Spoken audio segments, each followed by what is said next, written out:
Changrabandha exporters অ্যাসোসিয়েশনের নির্বাচনে একজন মহিলা সহ মোট 24 জন মনোনয়নপত্র জমা করলেন। বুধবার বিকেল 4টে অবধি মনোনয়নপত্র জমা করার শেষ সময়সীমা ছিল। ওই সংগঠন সূত্রে জানা গিয়েছে, আগামী রবিবার তাদের সংগঠনের নতুন কমিটি গঠনের জন্য নির্বাচন প্রক্রিয়া সম্পন্ন হবে। নির্বাচন সুষ্ঠুভাবে সম্পন্ন করার জন্য ইতিমধ্যেই 4 জনের নির্বাচন পরিচালন কমিটি গঠন করা হয়েছে। সেই কমিটিতে বঙ্গরত্ন সাংবাদিক সুশান্ত গুহ, সঞ্জীব সেন, সুনির্মল গুহ, রঘুনাথ দে রয়েছেন। উল্লেখ্য, চ্যাংরাবান্ধা এক্সপোর্টার্স অ্যাসোসিয়েশনের প্রাক্তন সভাপতি বিমল কুমার ঘোষ এবং সম্পাদক ইদু সওদাগর এবার নির্বাচনে প্রতিদ্বন্দ্বিতা করা থেকে সরে দাঁড়িয়েছেন। নির্বাচন নিয়ে কি জানিয়েছেন সুশান্ত গুহ, শুনুন। চ্যাংরাবান্ধা এক্সপোর্টার অ্যাসোসিয়েশনের নতুন কমিটি গঠন করার জন্য ভোট গ্রহণের সমস্ত প্রক্রিয়া সম্পূর্ণ করার জন্য আমাদের 4 জনের উপর দায়িত্ব দেওয়া হয়েছে।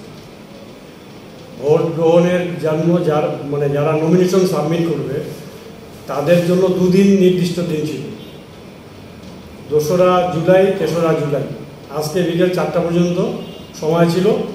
যারা মনোনয়নপত্র পেশ করবে বা মনোনয়নপত্র তুলবে তাদের জন্য 4টা পর্যন্ত হয়ে গেছে। আমাদের 24 জন প্রার্থী এই নির্বাচনে প্রতিদ্বন্দ্বিতা করার জন্য তাদের মনোনয়নপত্র জমা করেছে। আমাদের উল্লেখযোগ্য হচ্ছে 1 জন এর মধ্যে মহিলা প্রার্থী আছে। সুন্দরভাবে, সুষ্ঠুভাবে, সকলের সহযোগিতায় খুব সুন্দরভাবে আমাদের মনোনয়ন গ্রহণ পর্ব সম্পূর্ণ হয়েছে।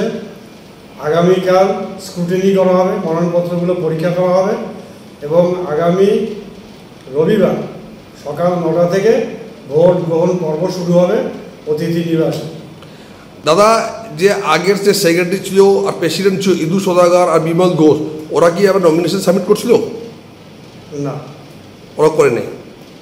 নির্বাচন পরিচালনার জন্য আমরা 4 জন সমান দায়িত্বের প্রাপ্ত।